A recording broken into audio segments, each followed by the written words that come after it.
What's up, everybody? My name is Nick Glassett, and welcome to another episode of Just Ask Nick. I get questions all the time. I answer them all. So now I record it, and here you go. I'm going to answer questions for you. So today is going to be a super special episode of Just Ask Nick because I'm solo. No guest today. I'm going to be answering questions from you guys that send them to me via DM. That's right. I'm going to be answering random-ass questions. So before we get into these, I'm going to let you know you can ask me a question, and I promise you I will answer it. The best place to do it is Instagram. It's just not as a crazy busy place as my Facebook Messenger. I don't know why everybody Facebook messages, but it's just like insane. If I open up my Facebook Messenger for you and show you how many blue dots are on here, they go forever, dude. They go forever. I can't make it to all of them. Now, a lot of those are like, you replied back thanks or said awesome. I don't go back and open those because I don't have time. But my Instagram, I clean out every single day. I have an alarm that goes off at 9:15 to go answer all DMs, and my Instagram is cleaned out at that time, amongst everything else. But if you want to get through to me, Instagram is the best possible way, at NicoGlass on Instagram. All right, let's get into some questions. Okay, all these questions are on my phone here, so I'm going to read these off my phone. First question is from Jack Gorham. What's up, Jack? Comes to me on Facebook Messenger. He says, hey, Nick, what's been your most knowledgeable book you've read to help you in entrepreneurship? Badass question, Jack. That answer is actually pretty easy, even though there's a litany of books back here, and pretty much every single one of them is a business book of some kind. There's kind of been one that rose to the top, which is the E-Myth Revisited. Let me see if I can find it. Found it. So here it is. I've got all sorts of notes and all sorts of crap all over it, but the E-Myth Revisited. This book has been absolutely legendary in just kind of, it didn't really change the way that I think because I already think like an entrepreneur, but it really kind of almost reinforced the way that I think and then helped me like tweak it a little bit to where you can just run a business a lot more efficiently, I guess you can say, after you read this book. So if you haven't read The E-Myth Revisited by, what's his name again? Michael E. Gerber. If you haven't read E-Myth Revisited and you're an entrepreneur or a wannabe entrepreneur or a budding entrepreneur or a soon-to-be entrepreneur, bingo, that is your book right there. Go read this. All right, next question is from Chris Rivers on Facebook Messenger. So Chris says, hey, bro, loved your last podcast. Thank you, Chris. I appreciate that. If you're not subscribed, guys, please go subscribe. Just Go Podcast with Nick Glassett. Just go, baby. Okay, he said, I loved your last podcast. How do you happen all the stress? I think he meant like handle. How do you handle all the stress? Do you take a little time out of each day for you and your family? Badass question. I've got all the answers. So I'm going to answer the second part of his question first. Do I take a little bit of time out for my family? Yes, absolutely I do. What does that time look like? So it's kind of weird and random, but it's the bus stop. I've talked about it publicly quite a bit, but I am like obsessed with taking my kids to the bus stop in the morning. So we leave right around 7 a.m. to go to the bus stop for my 10-year-old son, Boston. I walk him over there. We bullshit, right? Do whatever. I take him to the bus stop. I say hi to his friends, and then I bounce.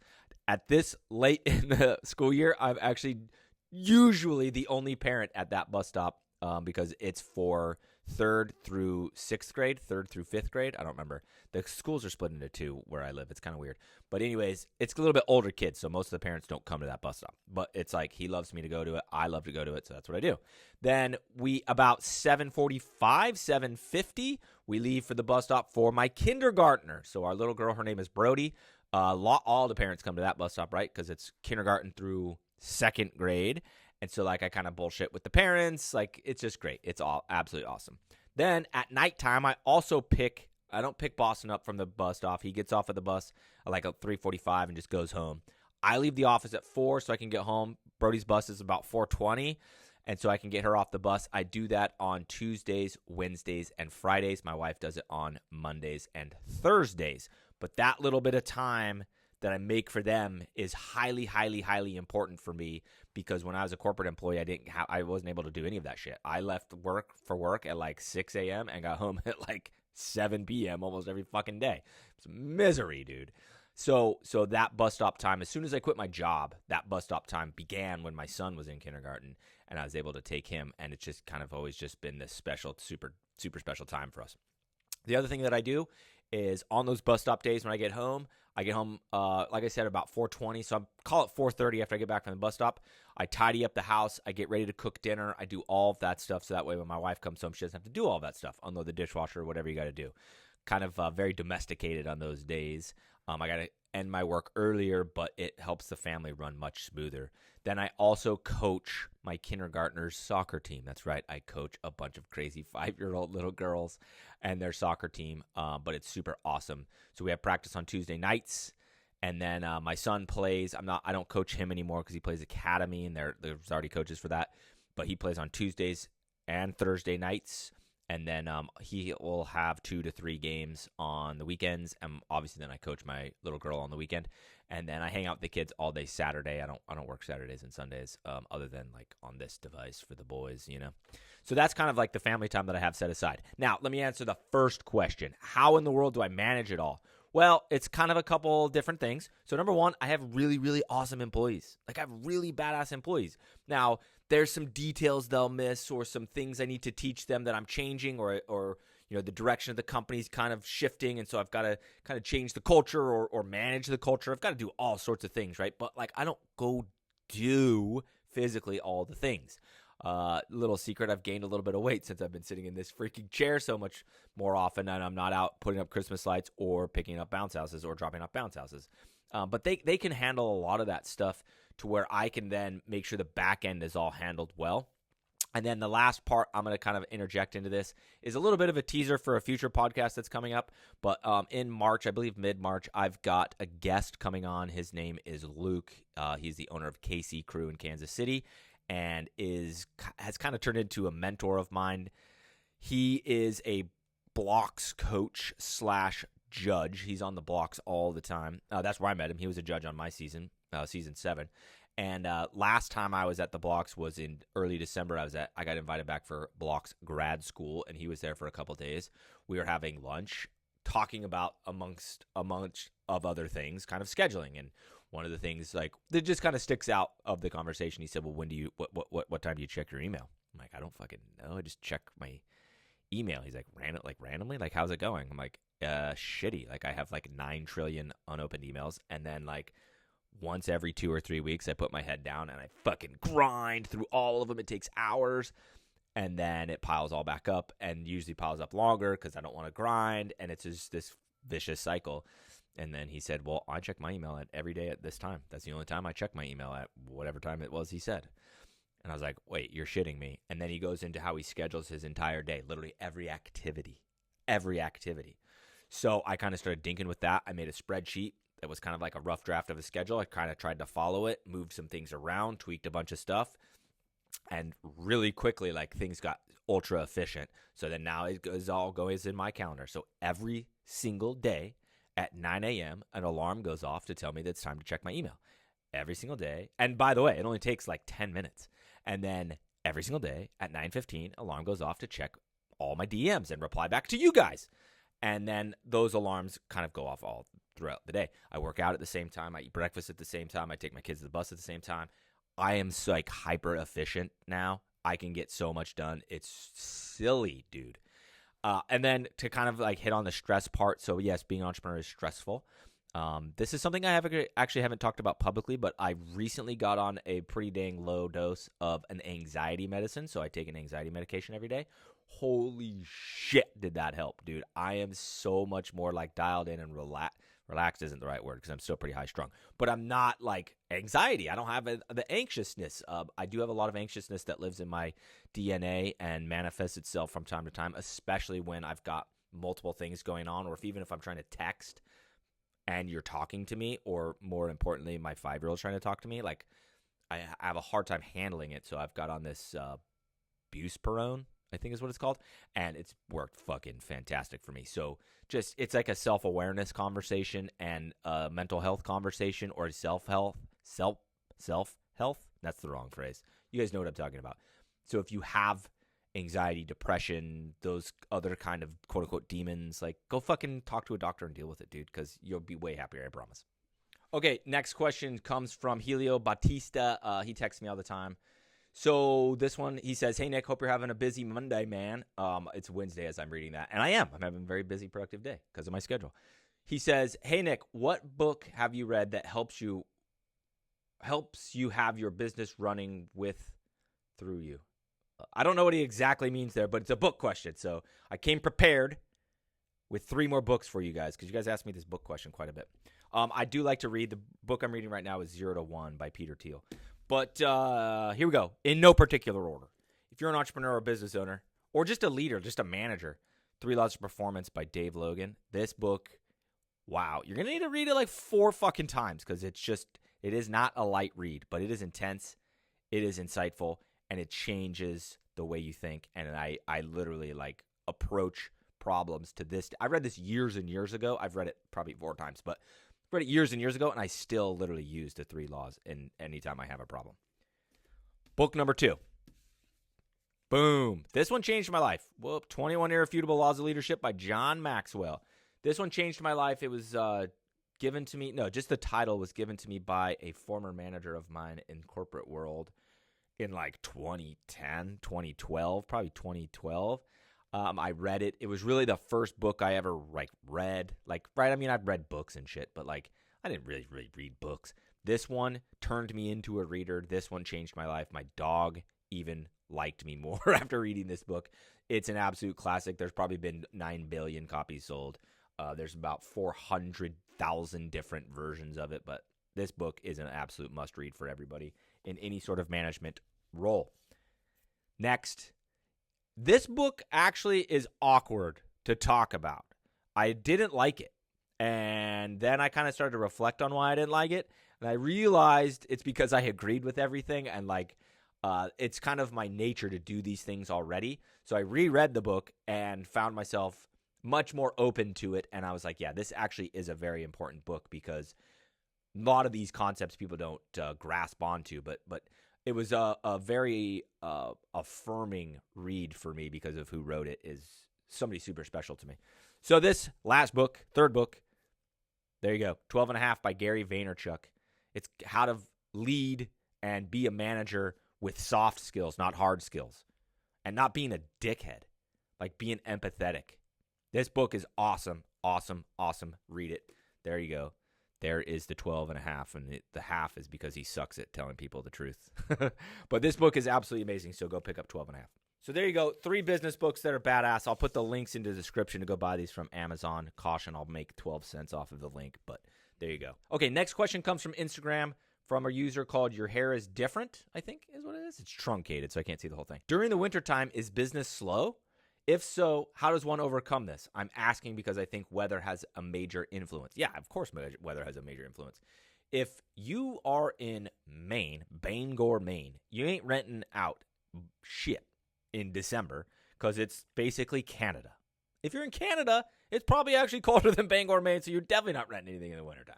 Now, I'm not saying you guys can't go market to inside events at schools or whatever. Okay, you may get some rentals in gymnasiums. I'm not talking about the one-off thing. I just mean you ain't paying yourself a full-time income in December. You better have already made your money in July, right? So does it get slow in the winter in New Orleans where I live? Yes, it does. We are pretty busy through November, though. We get into the first 2 weeks of December, still pretty healthy, but it just kind of starts to taper down. And as you get near Christmas, basically the next 6 weeks are like maybe 2, maybe 3 rentals. If we have 4, that's pretty healthy all the way through January. Once we get into February, it does pick back up. As of recording this, it's the 21st. It's February 21st, 2024. Last weekend, I think we sent 14, 15 units, something like that, and had to run 1 truck Friday, 2 trucks Saturday, 2 trucks Sunday, 1 truck Monday. So we're back into the beginning stages of busy season, okay? Now, how does one overcome this? Well, you've got a couple different options, and it depends on where you live. If you live in Michigan, you're going to need a healthier option than if you live near me or in Houston, say, where the winters are pretty mild and you're probably going to get rentals all winter. So if you don't want to have a job, I commend you. Badass. We're entrepreneur brothers. You just need something. You need an income stream. So how do I overcome this? Well, by accident, but it actually is now something I teach intentionally, which is Christmas light installation. Now, The problem with Christmas light installation is that it occurs when the jump off is still pretty busy. There you go. There's my install company right there. Let's get lit. But yeah, it occurs while while the jump off is still pretty busy. So it's a pretty hectic November balancing the two of them. But if you're in a colder climate, obviously you're going to probably close right after Halloween, or you're basically probably closed most of October and then have Halloween events and then you're donezo. So it would be a great thing to add if you're in Michigan, Bangor, Maine, wherever else it's cold. If you don't want to do Christmas light installation, go plow snow. What else do you do in the winter? I don't know. I don't live where it's winter, so I don't remember. I'm born and raised where it's winter, and I moved on purpose, okay? So that's where I live, why I live in a very mild climate. But you just overcome it in some way, shape, or form with some other sort of business. If you don't want to open another business, you don't have to. You can just go make a shitload of money for the X number of weeks that you're open for your bounce house rental business, and then take that winter off, baby. If it was me and I went that route, well, I would go crazy. I have to start. I got 5 businesses already. But if I were to go that route, I would just get in super good. Bro, I'd swear to God, I'd probably work out like 3 hours a day. I'd probably turn myself into like a workout influencer, and there you go. I'd create another job for myself because that's my personality. But yeah, just go enjoy yourself. Enjoy those slow months. Go work on the website. Go build some SEO campaigns. Just go do something, that helps out the business, whatever. But, your ambitions are the answer to that. Okay, next question comes from Instagram and from David J. He asks, hey, do you ever send out one man to deliver bounce houses, like how we did it when we started, or are you always sending out 2 guys? So the answer to that question is yes, I send out one-man crews. However, I try to do it as little as I possibly can, because the more guys in the truck, the more guys I pay, the happier they are, the better job they do, right? You can kind of see that take hold. So I try to send 2 guys as often as I can. However, when you're in those December months, when you're in January and you have 3 rentals this weekend and they're all bounce houses that are $150, there's just not a lot of income, I guess you could say, to pay 2 guys to go in the truck. Like, the margins are just not there. So I do trim it down to 1 guy when payroll dictates that. Generally speaking, just mid-December to the end of January. So from now, as of recording this, February 21st, going forward, it'll probably be 2 guys every single route forever, with the caveat of we have 1 school rental where we're just got to go pick up 1 obstacle course that's 2 pieces. Like, 1 guy's going to go do that. We don't need 2 guys to go do that. And that actually kind of helps the guys out, because who wants to go work for an hour and a half? Like, not everybody. It can be a little bit inconvenient. So let's run a lean crew to help keep the guys happy. If they were dead set on taking 2, I probably wouldn't say no, as long as it's, March, April, May, June, July, August, September, October, November. But yeah, so those are the times we're going to run one-man bounce house pickup crews. Okay, next question is a long one. It is from Your Vision Event Rentals on, I believe this is Instagram. I'm losing track of where it's at. But anyways, they say, hey, I've been watching a lot of your videos, and I'm like back and forth on a decision. I live in Kennesaw, Georgia, and I own a party rental business that we want to add bounce houses. We want to get the 6-in-1 from Magic Jump, but everyone has the Castle one on Facebook Marketplace. Only 2 big companies around us have the average ones that Magic Jump sells. Would it be a better choice to go with that since everyone has a Castle? Oh, no. Only 2 big companies around us have the Avengers one that Magic Jump has.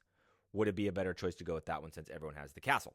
So, this is a fun one, okay? So I'm going to tell you the literal answer that I text back to them, which was flip a coin and make a decision. Don't worry about the decision. You're not going to make the right decision anyway, because there's arguably no such thing as a right decision, because you can only make one of them. So whatever you decide has to be the right decision. If you spend time contemplating, you lose time executing. Said differently, stop overthinking, just go. So flip a fucking coin, and it lands on tails, so you're going to go buy Avengers, or it lands on heads, so you're going to go buy the generic red, blue, and yellow bounce house castle. Okay, cool, whatever. I don't care. Now, let me give you some opinion on this, or let me try and help steer whether you flip the coin twice or not. Okay, how about that? So if you go buy the generic red, yellow, blue castle, yeah, you're not going to stick out. However, that unit is able to be rented out to a broader audience. Okay, so that can go get you more rentals. If you build an inventory full of 400 of those, which there is businesses that have done that, and some of the businesses that do that will build an inventory of 400 or 500, I don't fucking know how many. Oh, they'll have like 12 of the same unit. Like you go to their website, you're like, you guys only have 4 bounce houses? No, they have 400. They're just the same 4 each 100 times. It lowers confusion. It lowers, makes logistics easier because you have so many of the same one. Cool, that's cool. Go do that. Who cares? Like there's super big businesses that are very successful to do that. Oh yeah, but I want some unique stuff because that stuff's boring to me. So I want Avengers. I want dinosaurs. I want, whatever, the sinking Titanic dry slide, which it's still probably too soon for that dry slide, guys. But anyways, cool, badass. Go be unique. That stuff is hard to get multiples of. It's heavier, but it's got a wow factor that people are going to love. Logistics are tougher because you're not going to have as many of them, most likely, as if you buy the generic ones. So you're going to have one of each when you're a new company. And so multiple people are going to want to rent it in the weekend. Do you want to flip it? Do you not want to? It just comes up with a different set of. That's why I said just fucking flip a coin and go figure it out. Now, what do I think is the right answer? I tend to go towards unique stuff. I don't want 12 of the same generic colored bounce. I just that's boring as fuck to me. But I've got tattooed hands, tattooed arms, tattooed legs. Like, it just doesn't fit my personality. I want a pirate one. I want a pirate ship. I want a tropical theme. You know what I mean? I want a wave. I want the palm trees. I want a rabbit one. I want a princess one. I want a Disney one. I want a Paw Patrol one. That's just who I am. So my right answer is go the unique way. Use that as a strength to market yourself. If you don't have the unit that they want to rent all the time, this Avengers one, let's just say it's super popular, and you can't get enough of them, and it's always rented out. Use it to your strength. People call and they want the Avengers one. You're like, dude, you're gonna have to call earlier next year. Let's get you into the Hippo one or whatever the fuck you have. Next year, though, do you want the Avengers one? I can set that shit up right now. We can put you in. You just got to give me $50. Boom, there you go. Now you've got a booking for 2023 for next weekend, and you got a booking for 2024. Use your weaknesses as strengths. But there you go. There's my answer on that. Okay, this next question comes from Andres Soriano on Instagram. Okay, if you guys want to text me your questions on Instagram, @NickOClass. Send me a text. I promise I will answer it. Okay, I sent a picture to my stories of me flying. Okay, there you go. There's the picture of out the airplane window. And he replied back, "Is Earth flat?" So I don't know if you've seen, I posted something the other day about flat Earth.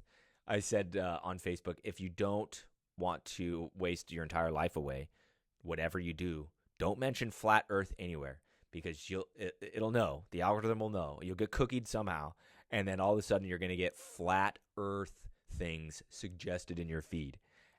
What it is about flat Earth theory that is so fucking polarizing and magnetic, I don't quite understand. I was actually thinking about it on my drive home yesterday. Like, why do we care so much? Then you go down the rabbit hole. It doesn't matter what your side you're on. And it's just people arguing, calling each other names that the Earth is flat or the Earth is round. And then they have proof and he has proof and your proof isn't actually proof and your proof is anecdotal. Back and forth, the brainwash. Insanity. Let this be the only flat Earth conversation you ever have to get yourself into. Okay, so is the Earth flat? No, it's fucking not flat. That's ridiculous. There's a million. You can literally do math to figure out that it's not flat. Math, like arithmetic. Okay, I'm going to leave it at that. Okay, next question is a long one. It's from Dave Delgado 08 on Instagram. He says, "What up, Nick?" What up, Dave? "I got a more detailed question for you if you don't mind." I do not mind. "Long story short, we have to 3 units now and renting out just enough to cover insurance every month. Not very good, I guess." I would push back on that, say, awesome. Good for fucking you, Dave, because you have insurance. That's badass. And remember, you go start any business, it's supposed to or is expected to lose money for the first 3 years. With this notion that you got to go buy bounce houses and have them pay themselves off and all this fucking craziness is craziness. Okay, so no, I disagree with you there. Okay, he continues. "We stopped running Google ads as they weren't doing much for me and funds were getting low. Okay, that's probably a smart move with 3 units. We are still doing Facebook ads. Not a smart move with 3 units, if you ask me. But I want to know how to market to schools, churches, and companies, etc. I edit the characteristics in my Facebook ad, but for instance, when I type in school, Facebook starts recommending things like school teacher. Okay, that makes sense. Can you give me some pointers on what characteristics I should be inputting? As always, thanks for all the videos. You're very welcome, Dave. They're a lot of help. Okay, so let's unpack this. There's a lot of shit going on in this question. So number 1, you got 3 units, dog. You don't need to be going after churches. You don't need to be going after schools. And you don't need to be going after companies.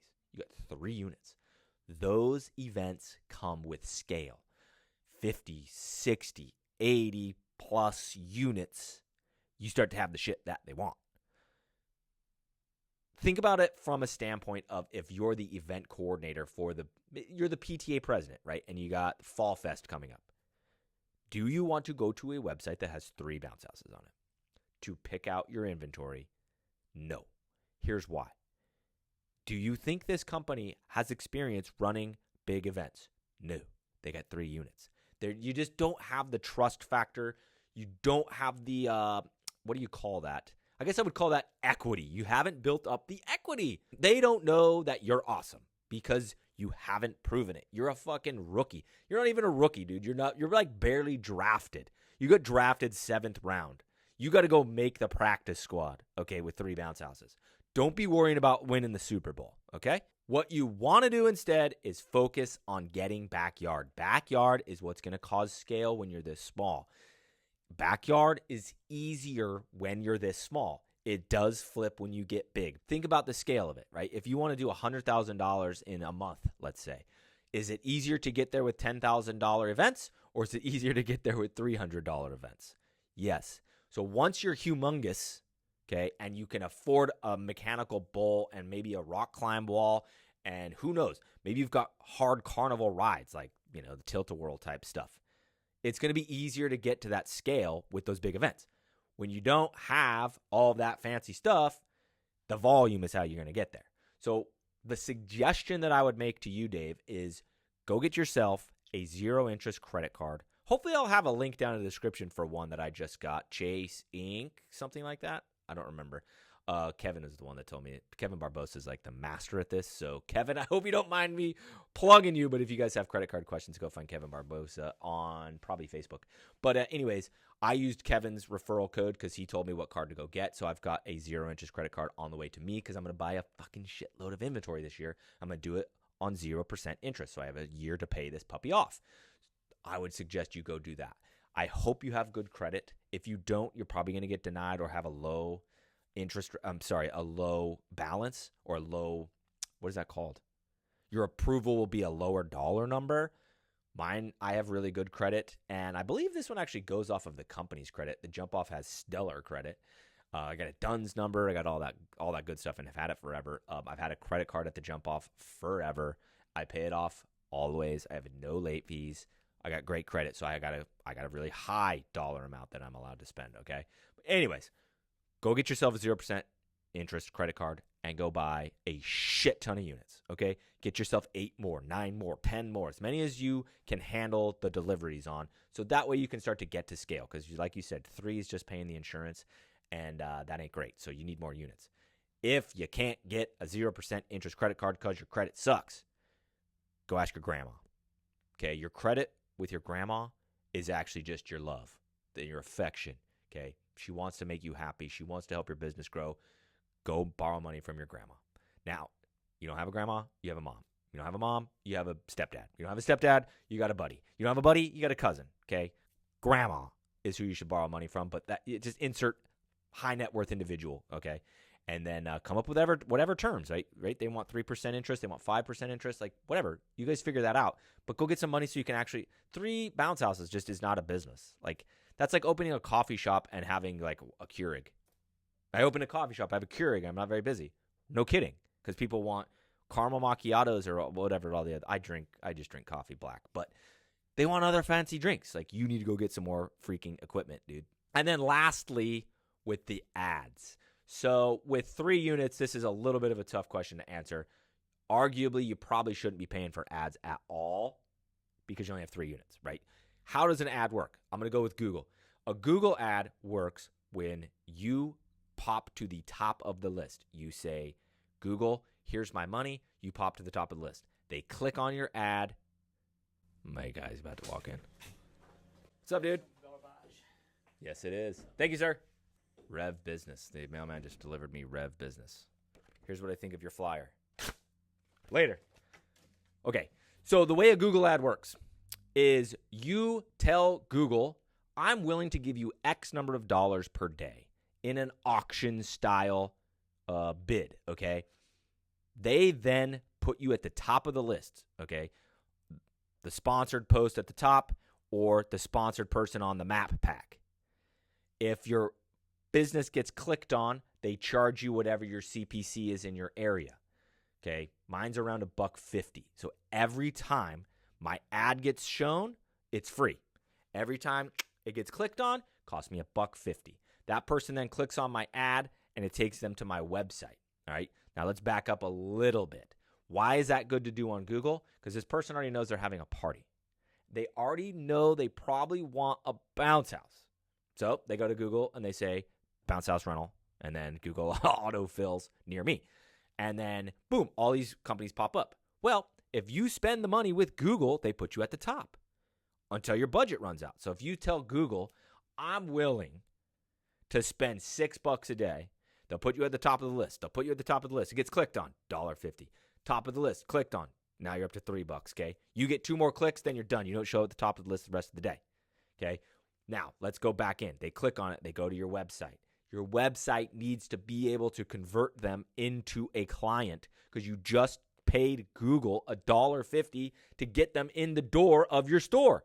Now, if your website sucks, you wasted $1.50 because they're going to bounce, okay? So go into Google Analytics, install that on your thing. But go into Google Analytics and look at your bounce rate. How high is that bounce rate, okay? Good, bad. You're going to have to go do, I'm not teaching you bounce rate in this video, okay? You're going to have to go learn all this yourself, okay? Then you need to start making tweaks to your website so the bounce rate is lower, okay? You want them to stay on. You want them to put shit in their cart, and you want them to pay you. That's where the little high-level slide-in funnel comes in, right? Here, I'm going to give you a $10 coupon if you click here. Then they got to give you your information. Then high-level will go start automatically texting them, trying to get them to book shit with you. Okay, that's why that works so well. Raises your conversion. So that $1.50 that you paid Google to get the person over to your website, you have a higher chance of converting them because you have a slide in. Go check out the Marketing Ninja, by the way, if you want this. Then you have a slide in that offers a $10 off coupon. You probably already raised your prices $10, all of them. Okay, it's $10 coupon. They give info. You can go try and get rentals from them, right? They all kind of work in concert with each other. But if you only have 3 bounce houses on your website, your conversion rate's going to be really low because you just don't have what they're looking for probably. All right? So you're going to be spending $1.50 to get less bookings than I have because I have 70 units on my website. That makes sense? Now, Facebook ads don't work very well. They don't work very well for us in the party rental industry. Why is that? Because they already know they're looking for us. Like this, we're not something we go talk them into it, right? My average rental last year was $347. You're not about to go Facebook ad somebody some flashy Facebook ad of a website of a water slide and have them be like, oh shit, we should get a water slide, dog. $350. No, it's just not how it works. Those Facebook ads work really, really, really, really well for impulse buys. A $20 shirt from some weird place in China, and it's just funny, and you kind of don't even really care if it shows up. I stole that from Dave Barnes. That is how a Facebook ad generally works. So if you want good Facebook ads, you got to run retargeting ads. Those are hard as shit to set up, and you got to cookie them on your website and have them on the pixel. It's a lot, dude. It's a lot. So what I would tell you, Dave, is what is your ROI on the Facebook ads? I venture to guess it's either low or you don't know. But what is your CAC to your LTV on your Facebook ads? That is what is important, okay? Customer acquisition cost, lifetime value added. Okay, those two metrics versus each other is how you decide what the ROI is on your ads. So what is yours on your Facebook ads? Lastly, he's talking about the characteristics that you're going to target. The best way to run a Facebook ad is to retarget them, which means they went to your website, they got cookied. So the only time your Facebook ad shows is when they go to Facebook with cookies from your website. So the only people that see your Facebook ads are people that have been to your website. That's the best way to do them. As of recording this, that I know of as a non-marketing expert, okay? I try to be dangerous in all categories, and I answer these questions all the time, so I do research to figure out the answer to some of these questions. That has been the consensus of all the marketing gurus is Facebook ain't going to make you very much money. You'll probably break even, but it's a good branding play because they've already been to your website if you're doing it correctly, so they'll come back and they'll see you. Now, if you have something like a foam party, you could probably talk me out of my stance because a foam party is something they don't know about. You've got to teach them about, okay? Does cost about the same, right, as my average, $350, but they don't know it exists, and the visuals are so magnetic of the foam and the children playing and right? It's a fun thing. So they may see that and go, oh, fuck, I do have this coming up. I was going to get a bounce house, but I'd rather get foam. A Facebook ad, you could talk me into Facebook ads working much better for foam than for a bounce house rental. But there you go. There you go, Dave. That's a long question. That's a long answer. Hope it served you well. Okay, next question. This is from my boy Toby. Okay, he said, is foam machine worth it? Yeah, foam machine is worth it. Foam machine is worth it. I did not accidentally do this. I didn't mean to talk about foam right at the end of that one and do foam on this one. I'm just that freaking good, people. So is a foam machine worth it? Yeah. Foam machine's worth it. As long as you understand that it's not another water slide. And what I mean by that is it makes about the same amount of money as a water slide, right? 18-footer, generally speaking. You go buy an 18-foot water slide and throw it on your website amongst all the other water slides. Depending upon your situation, you will make more money from that water slide, right? That water slide will make you another 10 grand this year instantaneously. And as long as you're not a huge company, probably add money to your revenue line, not rob from Peter to pay Paul. If you go add a foam can into your inventory, here's what happens. Nothing. Absolutely nothing. Well, they don't know what it is.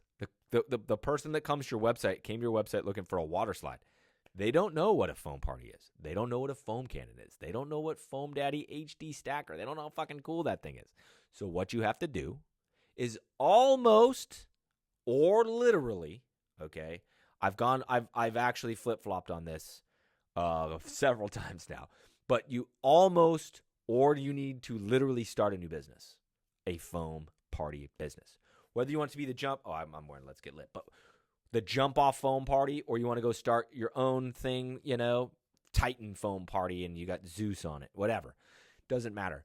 You need to have some sort of foam party product that you can market to people outwardly. This is kind of where my Facebook rant comes in. It's probably a Facebook ad because it's not a Google ad because they're not looking for you. Nobody's going foam parties near me. It's just not happening. Now, if you're operating in Arizona and you're near Foam Daddy and you're near Chris at Bubble Maniacs, they've built up such a large brand and large market. People may be Googling that in the Phoenix area, all right? But generally speaking, everywhere else, the entire U.S., people don't know what it is. So is a foam cannon worth it? Hell yeah. Go check out Foam Daddy. The HD Stacker is badass. I just got my custom wrap in for mine. Thank you. Shout out to Paul at Foam Daddy for sending me my wrap. Badass. Go check it out. Get one if you have the ambition to go market it to get it going. If you don't and you're lazy, just go buy another water slide. But is a foam cannon worth it? Hells to the yes, it is. All right, next question is not a question at all. It's a video. The next video you should go watch. Go watch this video right here. I love you. Subscribe. Peace out.